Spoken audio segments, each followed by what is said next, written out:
गाली गलौज करना, कठोर शब्द बोल देना बड़ा आसान काम है।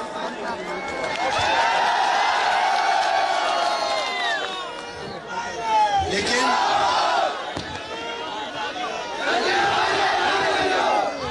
आवाज आ रही है पीछे आप लोगों को? नहीं आ रही, इससे आ रही है। लेकिन इन 32 सलाखों के पीछे जो बिना हड्डी की जीभ है उसको संतुलित करना ये बहुत जरूरी है। मुंह से निकली हुई बात कभी वापस नहीं आती। और मैंने मेरी राजनीति में मेरे स्वर्गीय पिताजी से बहुत कुछ देखा सीखा और राजनीति के अखाड़े में बड़े बड़ों को पटखनी देते हुए देखा।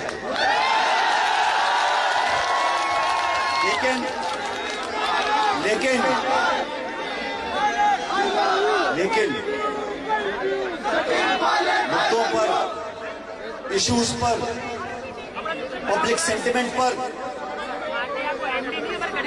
आप पटखनी दो तो ताली बजाते हैं और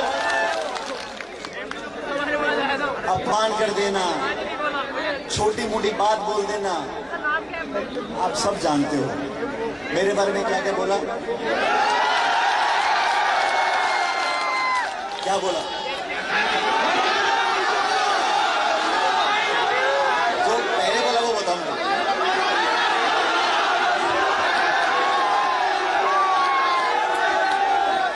तो साथियों, इन सब बातों की जरूरत नहीं है।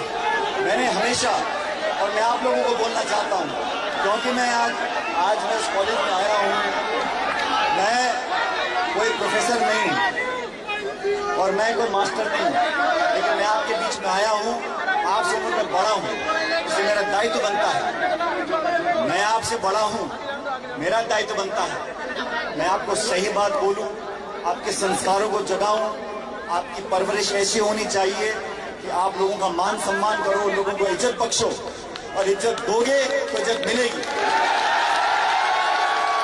आप लोगों से कहना चाहता हूं, नौजवान साथियों, मेरे दोस्तों, आप इस कॉलेज में पढ़ते हो, आप इस कैंपस में पढ़ रहे हो, बड़े खुशनसीब हो। ऐसे लाखों करोड़ों बच्चे हैं जिनको इन कॉलेजों की चार दीवारी नसीब नहीं है। आप इस अवसर का, इस माहौल का, आपको एक अच्छे वातावरण में पढ़ने का जो वरदान मिला है, इसका सदुपयोग करें और अपने आचरण में, अपनी भाषा में, अपनी बोली में, अपने विचार में, अपने व्यक्तित्व में ऐसी चीजें लेकर आओ ताकि आपसे आगे आने वाली पीढ़ी, आपसे आने वाली आगे पीढ़ी आप पर गर्व कर सके, आपको सम्मान दे सके। मैं तो आपसे कहना चाहता हूं, युवाओं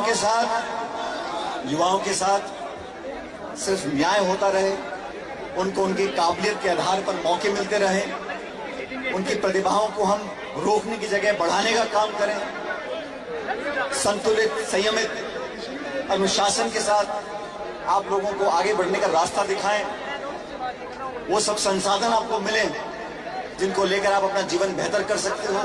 ये हमारी कोशिश होनी चाहिए। अब दोस्तों, जब चुनाव आते हैं और मैं प्रचार करने जाता हूं तो मेरे सामने हमेशा बीजेपी खड़ी रहती है और आप सब जानते हो, जब जब मैं प्रचार करता हूं मैं उनका धुआं निकाल देता हूं। तो राजनीति में, लेकिन मेरे विरोधियों का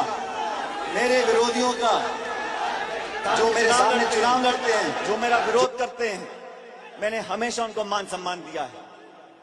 मैंने उनके प्रशासनिक कार्रवाइयों को, उनकी नीति को, उनके कानूनों को, उनके काम करने के तरीकों को और उनके भ्रष्टाचार को मैंने उजागर करने का काम किया। लेकिन मैंने कभी भी अपने विरोधियों के सामने उन शब्दों का प्रयोग नहीं किया जो शब्द मैं अपने लिए नहीं सुनना चाहता हूं।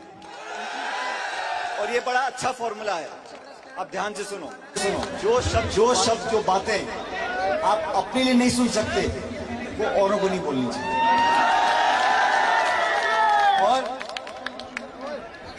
आने वाले समय में अब ऐसी इनका भाषण सुन रहा था भाई, इस कम उम्र में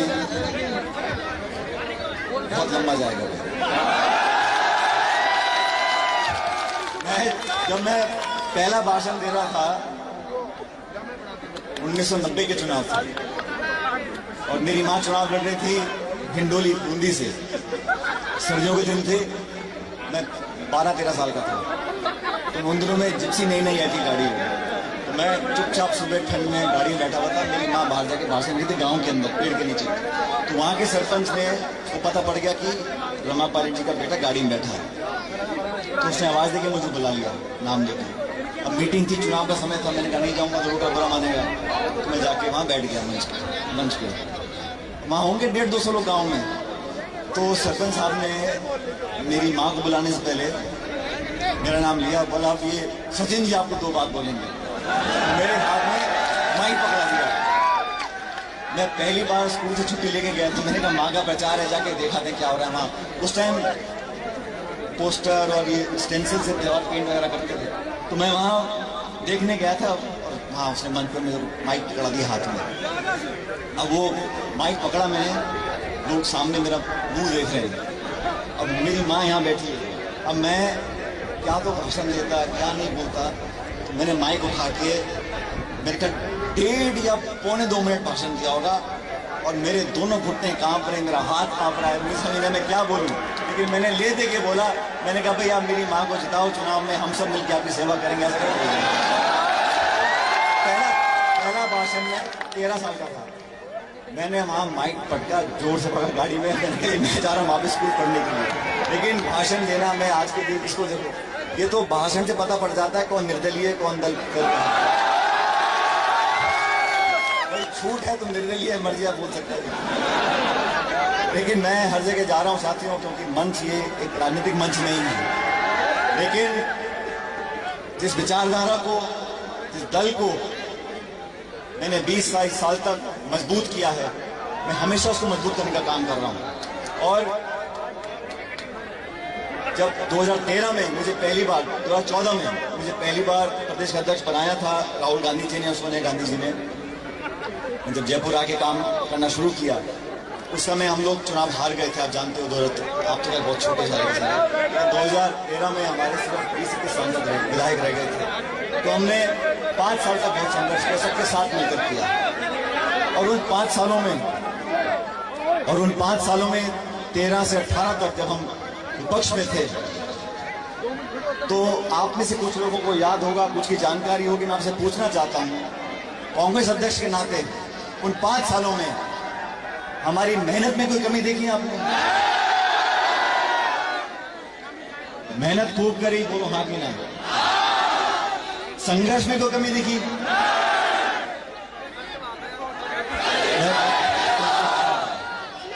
मेहनत में कोई कमी नहीं, संघर्ष में कोई कमी नहीं।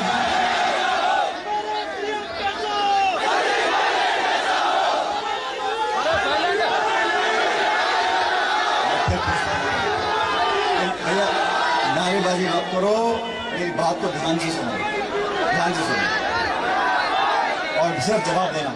मेहनत में कमी दिखी, संघर्ष में कमी दिखी, रगड़ाई में कमी दिखी, तो मैं सीधे कह रहा हूं, आप सब लोग के हिम्मत से काम लो। आने वाला जमाना, आने वाला भविष्य देश प्रदेश का आप सबके साथ है, नौजवानों के साथ है। और मैंने जो मुद्दे उठाए हैं, मैं चाहता हूं न्याय मिले, जल्द मिले, बिना पक्षपात के मिले, और न्याय मिलना भी चाहिए और न्याय दिखना भी चाहिए कि मिल रहा है। छात्रों के भविष्य के साथ जो खिलवाड़ करेगा, मैं उसका विरोध करूंगा। छात्रों के भविष्य के साथ कोई भी अगर विवाद होगा, कोई भी विरोध करेगा, तो मैं उसके सामने खड़ा होऊंगा। छात्रों को, स्टूडेंट्स को, और सिर्फ छात्रों को नहीं, नौजवानों के भविष्य को बेहतर बनाने में जो योगदान देगा, मैं उसका समर्थन करूंगा। इसलिए साथियों, मैं आपसे आग्रह करना चाहता हूं, आप समझदार लोग हो, जागरूक लोग हो, सब व्हाट्सएप फेसबुक के सब घूमे हो, सब जानते हो। तो जो हकीकत है, वास्तविकता है, उसको पहचानो, अच्छे बुरे में फर्क को समझो, अपने पराये के फर्क को समझो। जो आपके लिए संघर्ष करे, आपके साथ खड़ा रहे, आपके दुख दर्द में शामिल रहे, उसके कंधों को, बाहों को ताकत दो।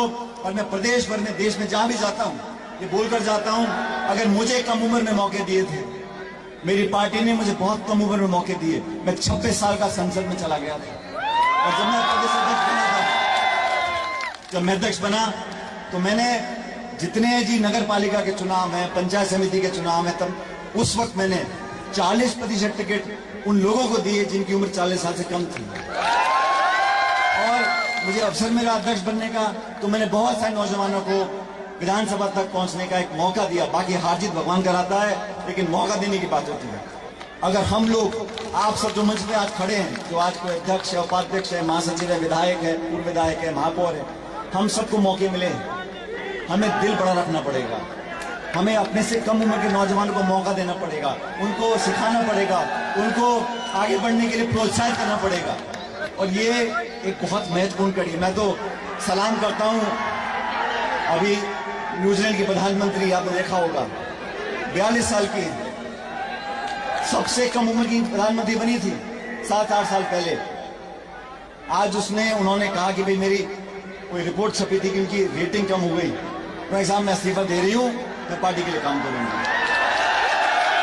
न्यूजीलैंड की प्रधानमंत्री, दुनिया का चर्चित चेहरा, 42 साल की उम्र, 8 साल पहले प्रधानमंत्री बन गई।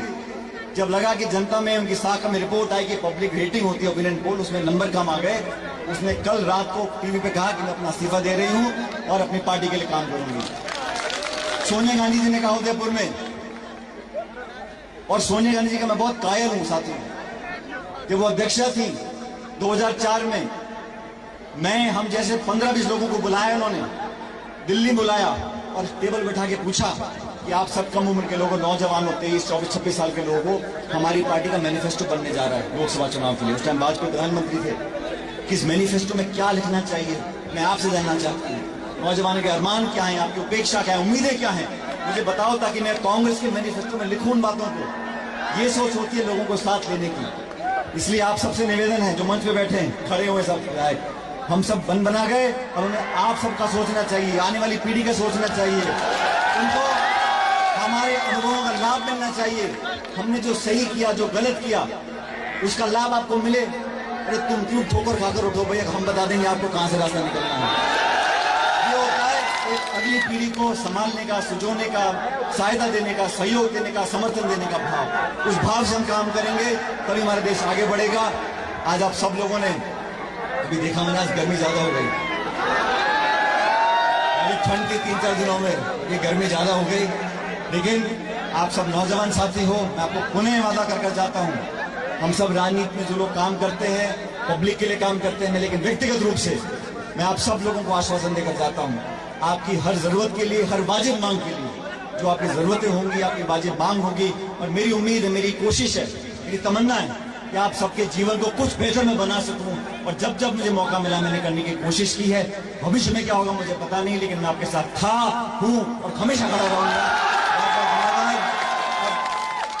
मैं बताना चाह रहा हूं, पिछले 5 दिनों से मैं अलग अलग जिलों में गया हूं, और मैं किसानों के साथ, आदिवासियों के साथ बहुतों से संवाद किया, बहुत लंबे भाषण दिए, लेकिन सही में जितना मुझे आज आया है, इतना मुझे पहले मीटिंग में नहीं। मेरे साथ जोरदार नारा दो, ताकि हमारी एकजुटता, और यहाँ जाति, बिरादरी, भाषा, सब बातों को भूल जाओ। जोरदार नारा दो, ताकि पूरा देश हमारी बात को सुन सके। भारत माता की। वो महारानी कल बोल रही है क्या? भारत माता की। अंतिम नारा आसमान में छेद होना चाहिए। भारत माता की। बहुत बहुत धन्यवाद। राम राम साहब। बहुत बहुत धन्यवाद। मैं बुलाना चाहूंगा अब, उससे पहले मैं पहले साल के लिए 2 लाइनें कहना चाहता हूं। जिस प्रकार से देश ही कहीं भी देश में जाते हैं, आपको चाहने वालों का हुजूम उमड़ पड़ता है।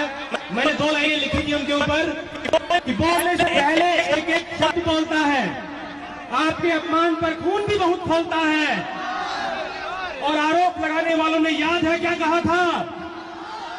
बस थोड़ा स्मार्ट है और अंग्रेजी अच्छी बोलता है। ये देखिए ये भीड़। और अब मैं बुलाने जा रहा हूं राजस्थान विश्वविद्यालय के कुलपति आदरणीय प्रोफेसर राजीव जैन जी को। जोरदार तालियां हो जाए एक बार।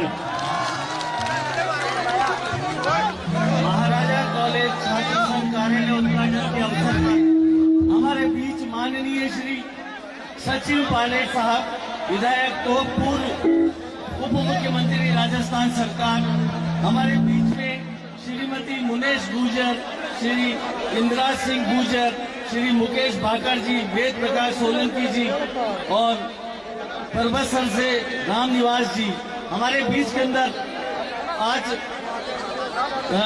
राजस्थान विश्वविद्यालय के छात्र संघ अध्यक्ष निर्मल चौधरी जी, हमारे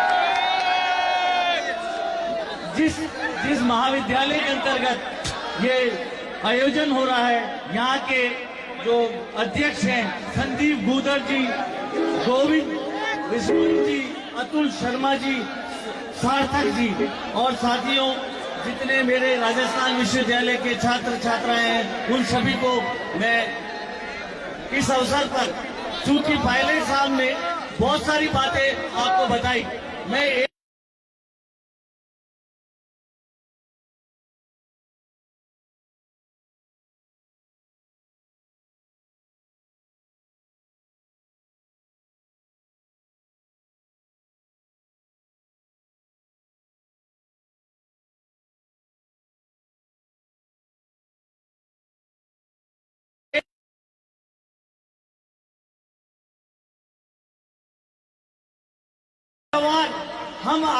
हम दूसरों से अपने प्रति चाहते हैं तो हमें अपना व्यवहार भी दूसरों के प्रति रखना होगा।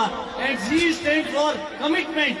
युवा शक्ति इस देश की शक्ति है और हमें विश्व में नाम कमाना है। ऐसी स्थिति के अंतर्गत इस युवा शक्ति को एक कमिटमेंट देना होगा, अपने आप से कमिटमेंट करना होगा। साथियों, मैं हिंदुस्तान में जहाँ भी जाता हूँ, मैं अभी केरल गया, वहाँ पर मेरे को बताया कि आपके राजस्थान विश्वविद्यालय के अध्यक्ष एक सोशल मीडिया पर इतने छाए हुए हैं। साथियों, हमें मिलजुल करके और हमको क्या कहते हैं, राजस्थान विश्वविद्यालय को और आगे ले जाना है। इस अवसर पर मैं इतना ही कह के अपनी वाणी को विराम देता हूँ। जय हिंद, जय भारत। बोलिए भारत माता की।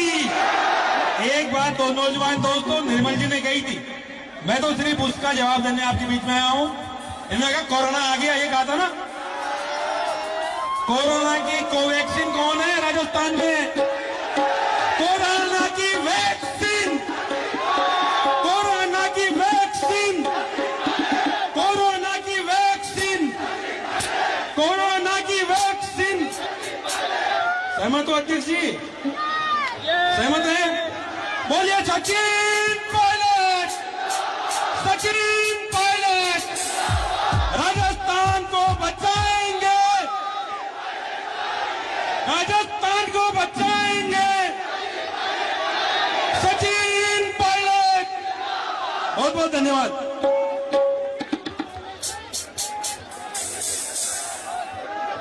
आप सभी यहीं पर बने रहें। एक बार जोरदार नारा हो जाए, सचिन पायलट, सचिन पायलट, सचिन पायलट।